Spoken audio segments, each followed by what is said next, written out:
1912 সালের এক ভয়ঙ্কর রাত সমুদ্রের অতল গহ্বরে ডুবে গিয়েছিল এক ঐতিহাসিক জাহাজ টাইটানিক।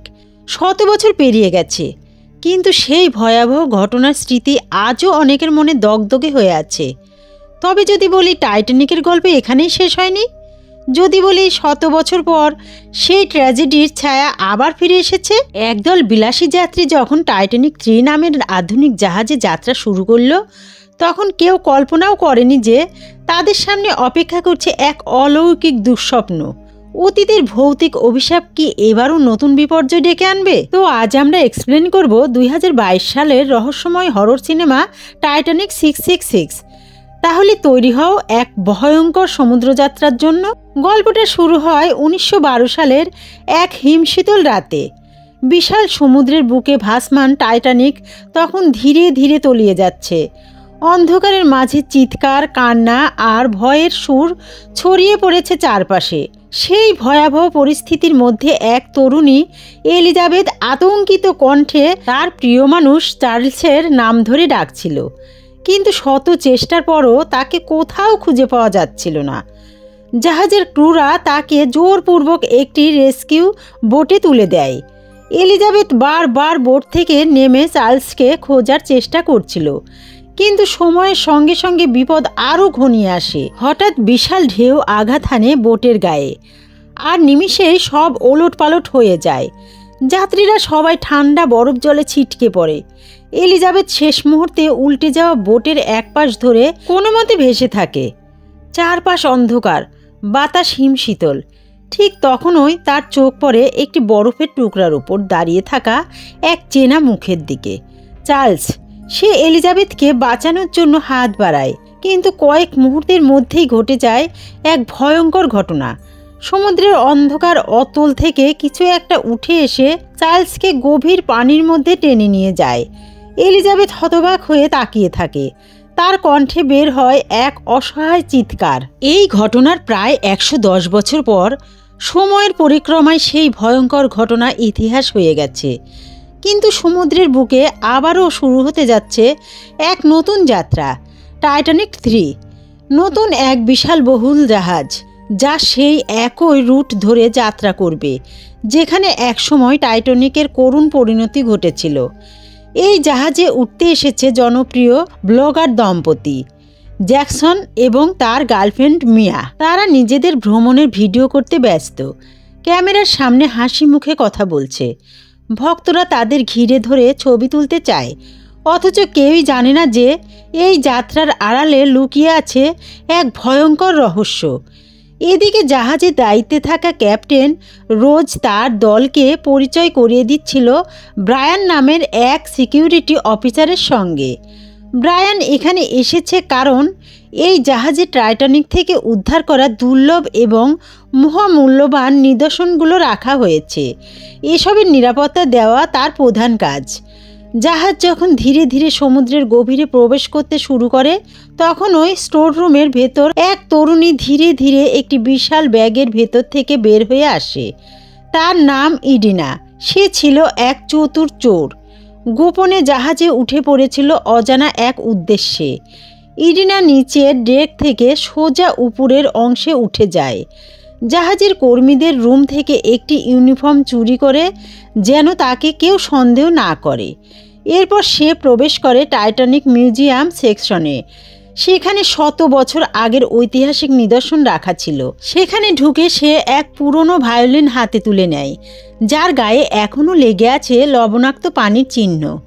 সে অবাক হয়ে সেটাকে পরীক্ষা করছিল, কিন্তু তখন ওই 2জন লোক সেখানে প্রবেশ করে। জাহাজের ক্রুদের চিফ জুলিয়া এবং ম্যানেজমেন্টের দায়িত্বপ্রাপ্ত কর্মকর্তা হেল। রেগে গিয়ে বলে, এটা 100 বছরেরও বেশি সময় পানির নিচে ছিল, তুমি এটা স্পর্শ করতে পারো না। ইডিনা ধীর স্বরে উত্তর দেয়, এগুলো শুধুই নিদর্শন নয়, এরা টাইটানিকের মৃত্যুদের স্মৃতি বহন করছে। একসময় মানুষের বিশ্বাস ছিল মৃতদের জিনিস তাদের সঙ্গে কবর দেওয়া উচিত, কিন্তু তোমরা এগুলো প্রদর্শনী বানিয়ে রেখেছ। এটা কোনো সাধারণ নিদর্শন নয়, এদের মধ্যে অভিশাপ আছে। সেই অভিশাপ তোমাদের সবার উপর নেমে আসবে। হেল ইডিনার আচরণে কিছুটা বিরক্ত হয়ে জুলিয়ার দিকে তাকিয়ে জানতে চায় এই মেয়েটা কে। কিন্তু জাহাজে এত কর্মী থাকায় সবাইকে চেনা অসম্ভব ছিল। জুলিয়াও ইডিনাকে চিনত না, তাই সে তাকে দ্রুত চলে যেতে বলে। ইডিনা বেরিয়ে যাওয়ার সময় কাউকে না দেখে আলমারির এক কোণ থেকে একটি চুলের পিন আর কয়েকটি পুরনো কয়েন নিজের সাথে নিয়ে নেয়। হেল এরপর জাহাজের মিউজিক রুম থেকে বেরিয়ে একজন অচেনা লোকের সামনে দাঁড়ায়। আঙ্গুলের আংটিটা তুলে ধরে সে বলে, এখানে কি লেখা আছে? লোকটা আংটিটা হাতে নিয়েই বুঝে যায় এটা একটা এনগেজমেন্ট রিং। এখানে লেখা আছে এডওয়ার্ড আর সারা। হেল বলে, আমি এটা সমুদ্রের তলদেশ থেকে খুঁজে পেয়েছি। সেই লোকটা বুঝতে পারে এটা সেই ক্যাপ্টেন এডওয়ার্ডের আংটি এবং সে এই আংটিটি কিনতে চায়। এরপর দেখা যায় ইডিনা আবার জাহাজের নিচের দিকে নেমে আসে।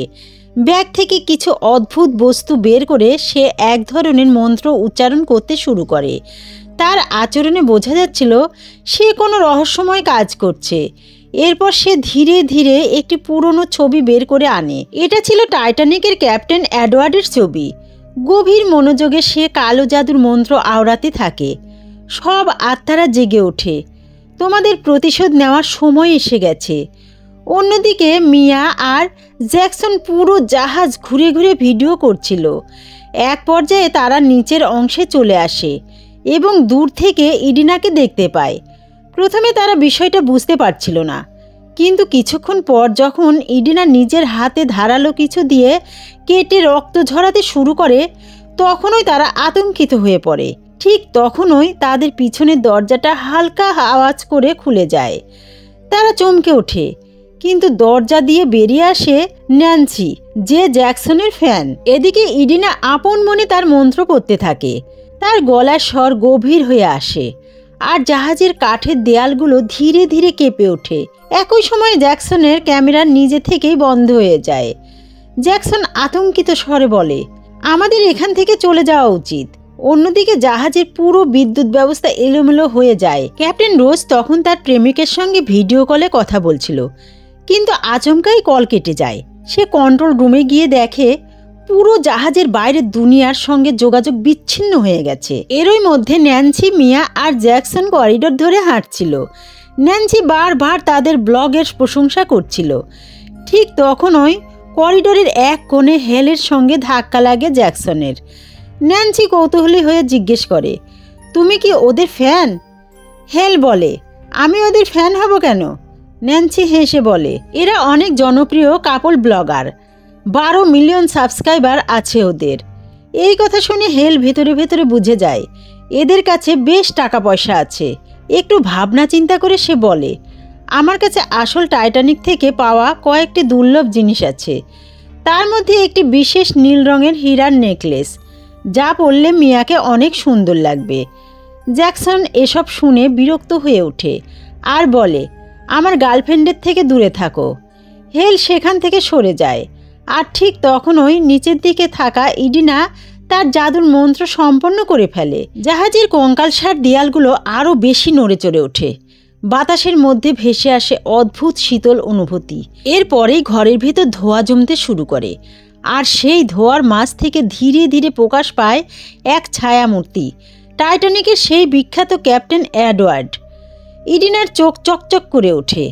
অন্যদিকে হলরুমে তখন সবাই নীরবতা পালন করছিল, আসল টাইটানিকের মৃতদের স্মরণে। জ্যাকসন তার ক্যামেরা বের করে সেই মুহূর্ত ভিডিও করতে চায়, কিন্তু মিয়া ধমক দিয়ে বলে, এটা করা ঠিক হবে না। এরপর তারা দুজন জাহাজের ডেকে চলে আসে, আর এর মধ্যে হঠাৎই এক মিষ্টি ভায়োলিনের সুর ভেসে আসে। জ্যাকসন আর মিয়া সুরের মাধুর্যে এতটাই মুগ্ধ হয় যে নিজেদের অজান্তেই নাচতে শুরু করে, কিন্তু তারা টেরই পায়নি পেছনে দাঁড়িয়ে থাকা এক অদৃশ্য আত্মায় সেই ভায়োলিন বাজাচ্ছে। ঠিক তখনই পুরো জাহাজে ইলেকট্রিসিটির সমস্যা দেখা দেয়। কয়েক সেকেন্ডের মধ্যেই সুর বদলে যায় এক তীক্ষ্ণ বিভীষিকাময় আওয়াজে। ভয়াবহ শব্দে কানে তালা লেগে আসতে থাকে, আর সেই মুহূর্তেই ঘন কুয়াশার মধ্য থেকে আত্মাটা আচমকা জ্যাকসনকে টেনে নিয়ে যায়।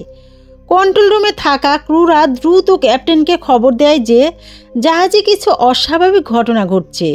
অন্যদিকে মিয়া চারপাশে জ্যাকসনকে খুঁজতে থাকে, কিন্তু কোথাও তার দেখা মেলে না। হেল এসে মিয়াকে জাহাজের ভিতর আসতে বলে। মিয়া বলে, তুমি যাও, আমি ফোনটা নিয়ে আসছি। কিন্তু তখনই পেছনে এক হিমশীতল উপস্থিতি অনুভব করে মিয়া। ঘুরতেই দেখে সেই আত্মা তার সামনে দাঁড়িয়ে। আতঙ্কে দম বন্ধ হওয়ার আগেই আত্মাটা মিয়াকে নির্মমভাবে হত্যা করে। কিছুক্ষণ পর নিরাপত্তা রক্ষীরা মিয়ার নিথর দেহ আবিষ্কার করে, তবে তার মৃত্যুর কারণ বুঝতে পারে না। ক্যাপ্টেন ঘটনাস্থলে এসে তদন্তের নির্দেশ দেয়। তারা মিয়ার ফোন খুঁজে পায় এবং সেখানে থাকা শেষ রেকর্ডিং দেখে হেলকে সন্দেহ করা শুরু করে। ক্যাপ্টেন হেলকে ডেকে জিজ্ঞাসাবাদ করলে সে বারবার নিজেকে নির্দোষ দাবি করে। অন্যদিকে জাহাজের ইঞ্জিন রুমে থাকা এক প্রকৌশলী ইঞ্জিনের সমস্যা ঠিক করার চেষ্টা করছিল, কিন্তু অন্ধকারের মধ্যে হঠাৎ এক আত্মা তার সামনে হাজির হয়। সে পালানোর চেষ্টা করলেও আত্মাটা তাকে নির্মমভাবে হত্যা করে। ঠিক তখন ওই জাহাজ আবার চলতে শুরু করে, অথচ কেউ সেটিকে নিয়ন্ত্রণ করছিল না। ক্যাপ্টেন দ্রুত কন্ট্রোল রুমে ফিরে আসে এবং সবাইকে জাহাজের সম্পূর্ণ সিস্টেম রিবুট করতে বলে, কিন্তু কিছুই কাজে আসছিল না। জাহাজ অদৃশ্য কোনো শক্তির দ্বারা পরিচালিত হয়ে সেই আইসবার্গের দিকে এগিয়ে যাচ্ছিল, যেখানে একসময় টাইটানিক ডুবে গিয়েছিল। ক্যাপ্টেন উদ্ধারকারী বোটের সাহায্য চায়, কিন্তু সেটি পৌঁছাতে 2 ঘন্টা সময় লাগবে। এই মুহূর্তে এক ক্রু সদস্য ন্যান্সি ক্যাপ্টেনের কাছে এসে বলে, আমি জানি এখানে কি হচ্ছে। সে মিয়া আর জ্যাকসনের শেষ মুহূর্তে লাইভ ভিডিও দেখায়, যেখানে স্পষ্ট বোঝা যায় যে তাদের মৃত্যু কোনো সাধারণ দুর্ঘটনা নয়, কোনো অশুভ আত্মার কাজ এটি। ক্যাপ্টেন প্রথমে বিশ্বাস করতে না চাইলেও তখনই হেলের বন্দিশালা থেকে বিকট চিৎকার ভেসে আসে। গিয়ে দেখা যায় হেল আতঙ্কে মাটিতে পড়ে কাঁপছে। সে চিৎকার করে বলে, এখানে কিছুই স্বাভাবিক নেই, আমাদের এই জাহাজ ফিরিয়ে নিতে হবে, না হলে সবাই মারা যাব। কিন্তু তখনই ইডিনা এসে রহস্যময় হাসি দিয়ে বলে, তোমরা কিছুই জানো না। আমি জানতাম এই জাহাজ অভিশপ্ত হবে, কারণ মৃতরা তাদের হারানো জিনিস ফিরিয়ে নিতে এসেছে। এবার কেউই বাঁচতে পারবে না। ইডিনার এই অদ্ভুত কথাবার্তা শোনার পর সিকিউরিটি অফিসার তাকে একটি রুমে বন্দি করে রাখে। তবে ইডিনা হাসতে হাসতে জানায়, এখানে থাকতে তার কোনো সমস্যা নেই, কিন্তু তোমাদের কেউ আর বাঁচতে পারবে না। ঠিক তখনই ইডিনার দাদা ক্যাপ্টেন এডওয়ার্ডের আত্মা সবার সামনে উপস্থিত হয়। সিকিউরিটি অফিসার ব্রাইন ভয় পেয়ে বন্দুক বের করে গুলি চালায়, কিন্তু গুলি আত্মার গায়ে লাগেনি। গুলি ফিরে এসে অফিসারের সাথীকে আঘাত করে। ব্রাইন কিছু বুঝতে পারে না। এডওয়ার্ড তখন ইডিনার দিকে তাকিয়ে আসতে থাকে এবং এ সময় পুরো জাহাজের বিদ্যুৎ চলে যায়। অন্ধকারে ক্যাপ্টেন একটা আত্মাকে দেখে, কিন্তু পরক্ষণেই সেটা চলে যায়। বিদ্যুৎ ফিরে আসার পর ক্যাপ্টেন এবং ক্রু সদস্যরা কন্ট্রোল রুমে ফিরে গিয়ে দেখেন ইডিনা তাদের জাহাজ নিয়ন্ত্রণ করছে। আসলে ইডিনার ভেতরে তার দাদার আত্মা প্রবেশ করেছে এবং সে জাহাজটাকে ঠিক সেই জায়গায় নিয়ে যাচ্ছিল যেখানে আসল টাইটানিক দুর্ঘটনায় ডুবেছিল। ক্যাপ্টেন রোজ তখন ইডিনাকে থামাতে চেষ্টা করেন, এটা বন্ধ করো, জাহাজ ডুবে গেলে সবাই মারা যাব। কিন্তু ইডিনা উত্তর দেয়, আমি মারা গেলে আমার কিছু যায় আসে না। এরপর ম্যানেজার হেল আসে এবং জানায় যে জাহাজের সমস্ত মালামাল গভীর সমুদ্রে ফেলে দিতে হবে, কিন্তু ক্যাপ্টেন এতে রাজি হন না। ইরিনা ক্ষুব্ধ হয়ে জাহাজকে বরফের পাহাড়ের সাথে আঘাত করতে থাকে আর জাহাজ দ্রুত ডুবে যেতে শুরু করে। এদিকে ব্রায়ান জাদুঘর থেকে টাইটানিকের মূল্যবান জিনিসপত্র চুরি করতে আসে। সে যখন এগুলো নিয়ে বের হতে চায়, হঠাৎ করে মিয়ার আত্মা তার সামনে এসে দাঁড়ায় এবং ব্রায়ানকে তার বন্দুক দিয়ে গুলি করে মেরে ফেলে। এরপর ব্রায়ানও আত্মায় পরিণত হয়। এরপর ক্যাপ্টেন রোজ লাইফ বোট নামানোর চেষ্টা করতে থাকে, কিন্তু ঠিক যেমন আসল টাইটানিকের সময় হয়েছিল, নৌকার দড়িগুলো ছিঁড়ে পানিতে পড়ে যায়। শীতল পানিতে কেউ বেশিক্ষণ বাঁচতে পারে না। এক এক করে সবাই পানিতে ডুবে মরতে থাকে। কিছুক্ষণ পর পুরো জাহাজ পানির নিচে চলে যায়। কন্ট্রোল রুমে ক্যাপ্টেন এডওয়ার্ডের আত্মা দেখা যায়। ক্যাপ্টেন রোজ পানিতে পড়ে সাঁতার কাটছিল, আর তখন ম্যানেজার হেল এক নৌকায় তাকে তুলে নেয়। এরপর ম্যানেজার হাসতে হাসতে বলল, এটা পুরোপুরি আমার দোষ, আমি এইসব নিয়ে এসেছি, কিন্তু আত্মারা আমাকে কিছুই করেনি। বাকি সবাইকে তারা একে একে মেরে ফেলেছে। ক্যাপ্টেন রোজ শান্তভাবে তাকে লক্ষ্য করে বলল, তুমি তো জানতেই পারোনি এমন কিছু ঘটবে। ম্যানেজার কিছু বলার আগেই মৃত্যু তাকে গ্রাস করে নেয় এরপর সেই মৃত ম্যানেজারের আত্মা এক ভয়ানক রূপে পরিণত হয়ে রোজকে হত্যা করে। আর এখানেই এই গল্প শেষ হয়। বন্ধুরা, আজকের গল্পটি কেমন লাগলো কমেন্ট করে জানাতে ভুলবে না।